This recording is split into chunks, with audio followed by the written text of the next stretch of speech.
સરકાર દ્વારા એક પેડ માં કે નામ, એક તરફ વૃક્ષારોપણ, બીજી તરફ વૃક્ષોનું નિકંદન।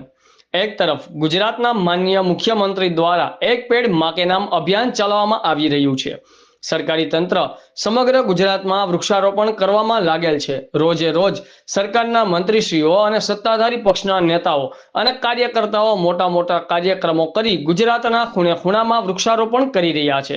ખૂબ જ સારું કાર્ય સરકાર કરી રહી છે, પરંતુ સરકારના એક પેડ માં કે નામ અભિયાનનો જાણે ખુલ્લેઆમ વિરોધ કરવામાં આવી રહ્યો હોય તેમ સરકારની મહેનત પર પાણી ફેરવતા લોકોએ રાજકોટ શહેરમાં આવેલા મવડી હેડક્વાર્ટર, રાજકોટ ગ્રામ્યની હદમાં આવેલ જંગલ વિસ્તારમાં ગેરકાયદેસર પ્રવેશ કરી કોઈપણ જાતની પરવાનગી વગર ઘનઘોર ઘટાદાર વૃક્ષોને આયોજનપૂર્વક ચેઇનસો કટર મશીનથી કાપી નાખ્યા। પેટ્રોલના કેન લઈને આવેલા શખ્સોએ મશીનમાં પેટ્રોલ પૂરું ના થાય ત્યાં સુધી વૃક્ષોની કાપણી કરી નિકંદન કાઢી નાખ્યું। બોલેરો કારમાં લાકડાના ફેરા મારી લાકડાને સગે વગે કરી દેવામાં આવ્યા।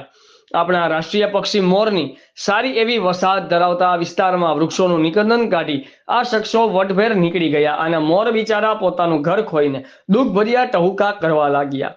શું લાગે છે મિત્રો, આ શખ્સો કોઈ વગદાર વ્યક્તિનો હાથ હશે કે પછી કોઈ અધિકારીના આશીર્વાદ હશે? ગુજરાતમાં કરોડો વૃક્ષો વાવવાની નેમ રાખતી બિચારી સરકાર આમાં શું કરી શકે? રિપોર્ટર રવિભાઈ વિંજુડા, આઝાદ મીડિયા લાઈવ, જેતપુર।